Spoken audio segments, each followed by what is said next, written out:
Hello guys, welcome back to the channel and welcome to the Demonologist Beginner's Guide. I'm going to guide you through what to do in this game if you just are starting the game. So that is really important, that if this is the first time that you are playing Demonologist, to please stay for 10 minutes and have a look, and hopefully this will help you to accomplish part of the game. So let's get on with that. And of course, first thing that we are going to have to do once you arrive to your lobby, it's a couple of things that you are going to notice. Is these three big screens in here. Obviously, you're going to have to select the map that you want to play on. That will be the abandoned house. It's the only one that you will have available to you at this point. And then you can move on to obviously play single player and all that kind of thing. I would advise at that point to play an easy difficulty and get used to the map and to the mechanics of the game before moving on. And really important one is going to be your tools. Now keep in mind, guys, that you have a set of tools assigned to you, and those are the beginner's tools. So the crucifix and the candle that I have are additional to the ones that you already have. What I mean with this is that you are able to complete the game only with the basic tools. So I'm going to leave those in here so I can show you how that works. So let's start a quick game.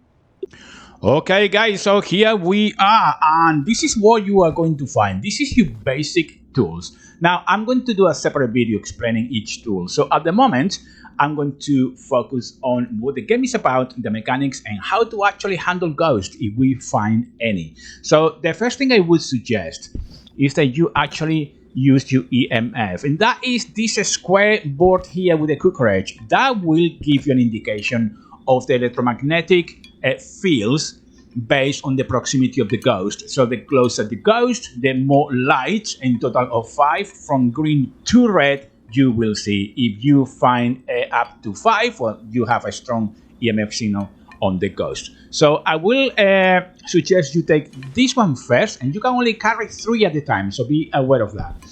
Your flashlight, very important, is very dark out there, and so is inside the house. And I would take as well the canvas. Now the canvas is used to let the ghost manifest himself in terms of evidence by painting on it.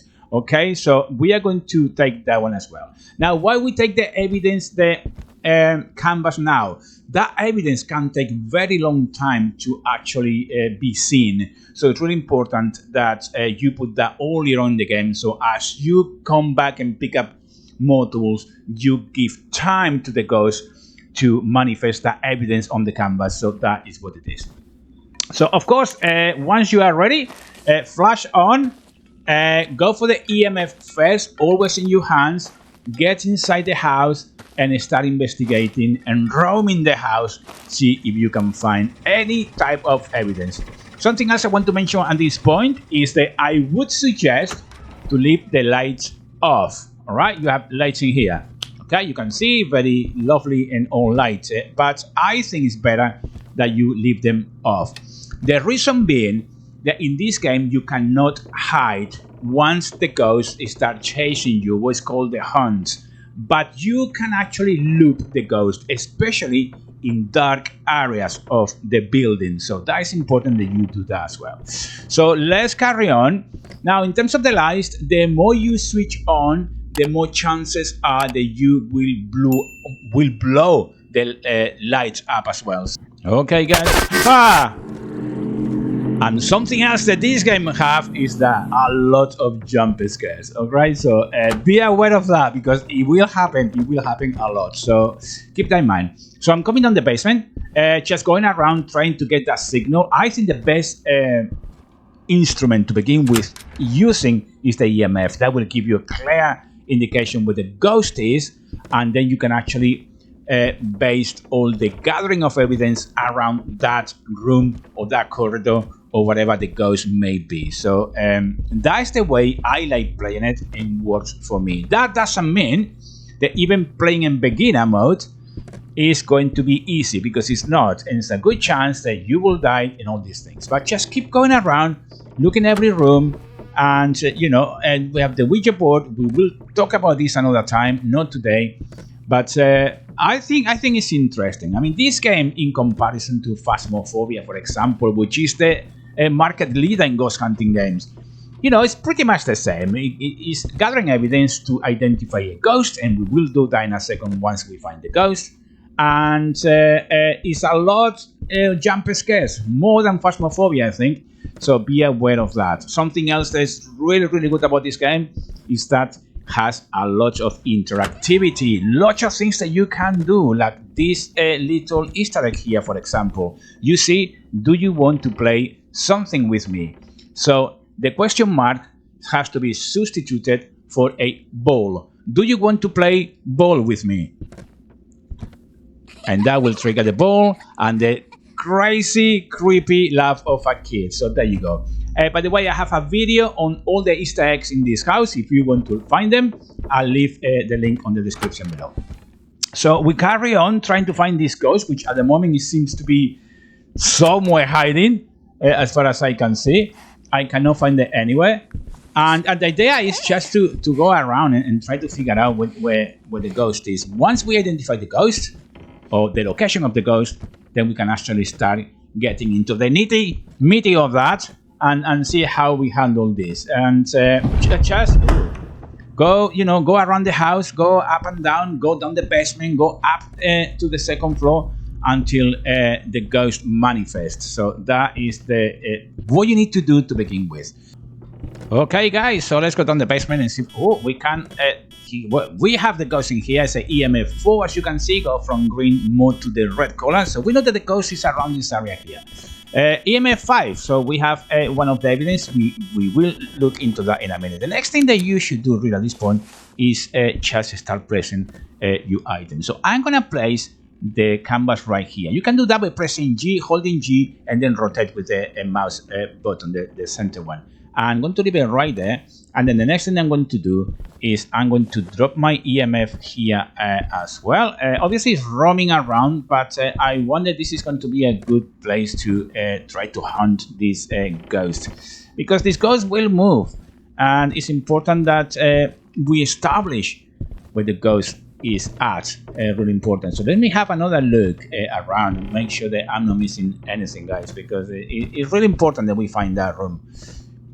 See how it goes. But I can see that it's going to be down here is going to be the room, I think. So maybe we can actually assume that the ghost is going to be down in this room. Although they will move around, and usually they will stay in that one room. Yeah, it's going to be in this room here. So I'm going to drop my EMF here, and it's time actually to go and get more tools. And what we're going to do next as well is explain a bit the evidence tab as well, so you can actually have an idea what it's all about and what is what we need to do.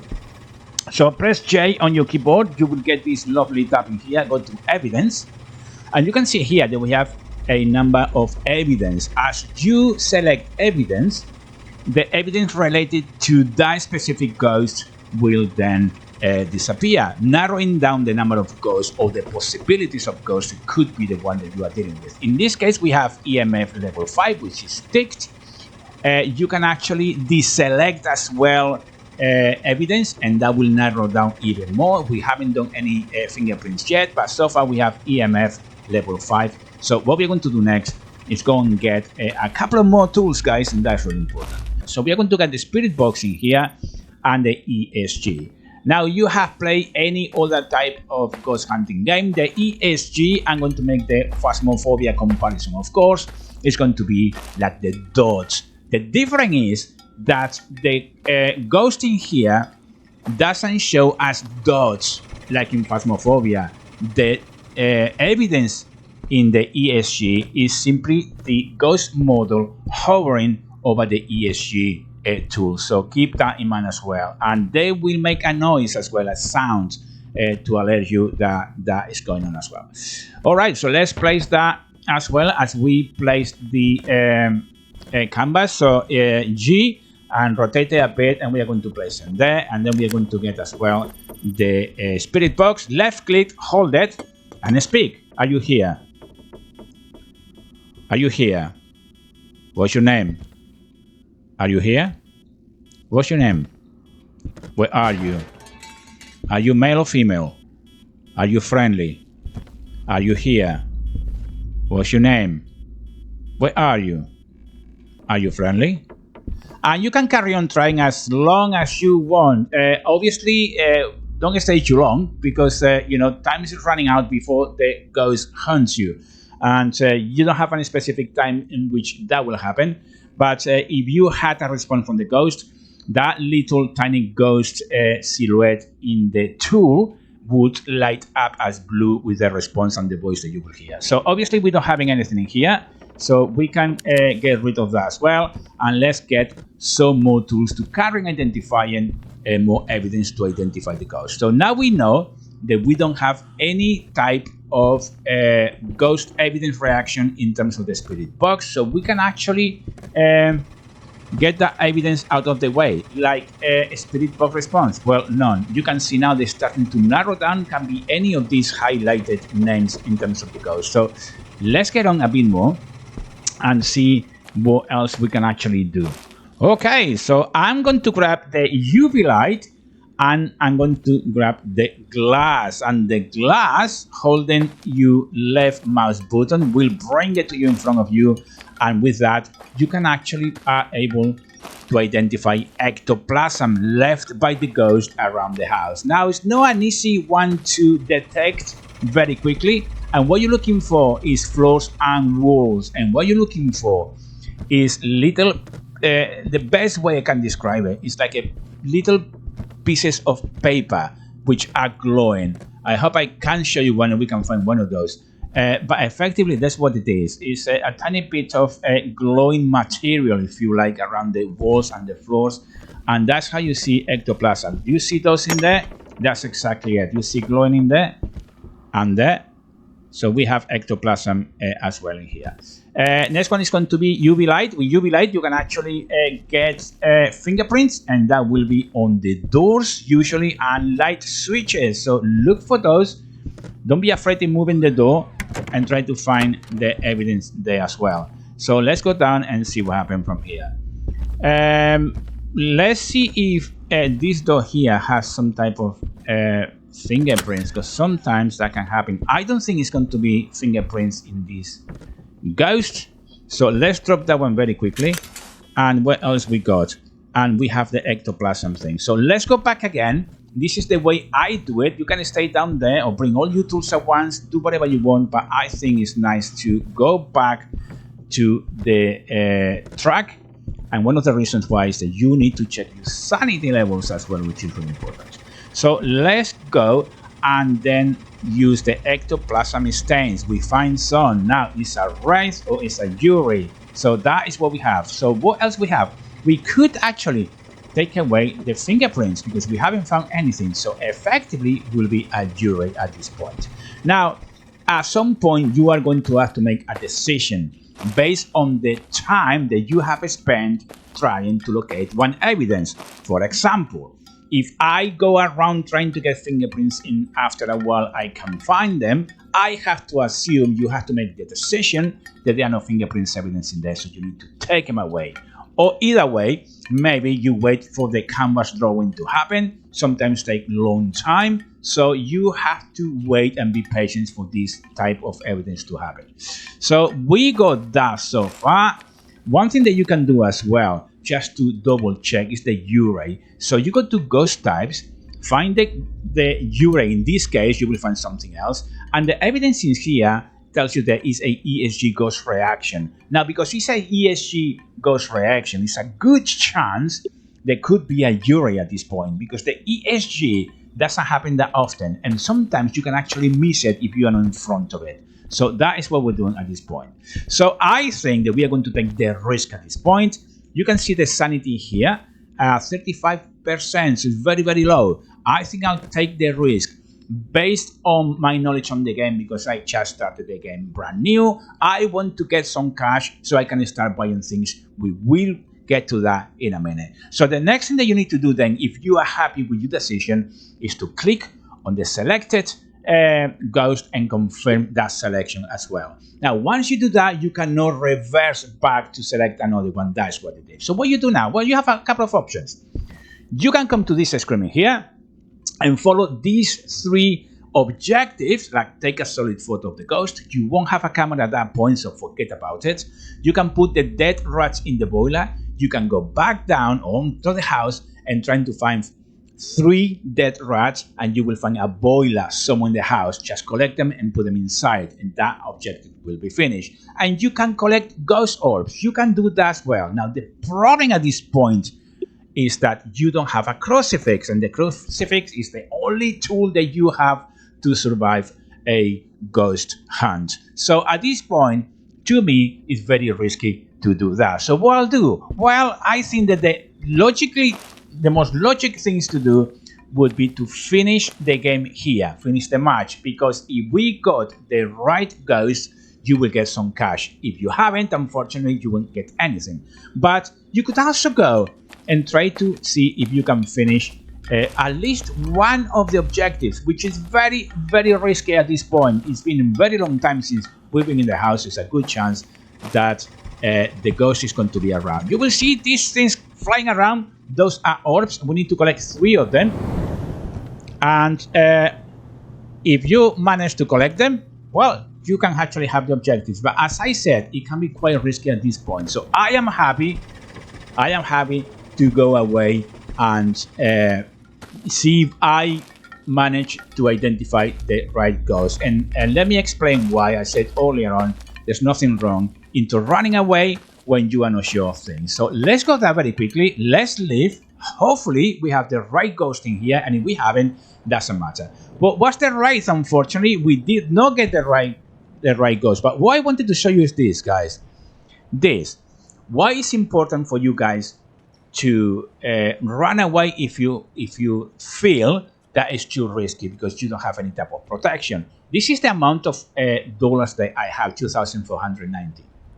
Now, with the basic tools, those are the EMF, ESG, flashlight, easel canvas, the ectoplasm, the spirit box, and the UV light. You will get those every single match, regardless of your failures or successes in each match. That means that if you died, once you start the game again, you still will have the same amount of tools. However, as you progress in the game and you get some cash, you will buy things like the crucifix, for example. Very important, because a crucifix will save you for 1 death. Each crucifix costs you, my friends, a total of $2,000. I am level 8 and only I have 2,500. That said, I bought a few things, I died, and I lost them. So very important. That's why I said that you feel that you had enough and it's getting a bit risky, come back and try to cash as much amount of money as you can.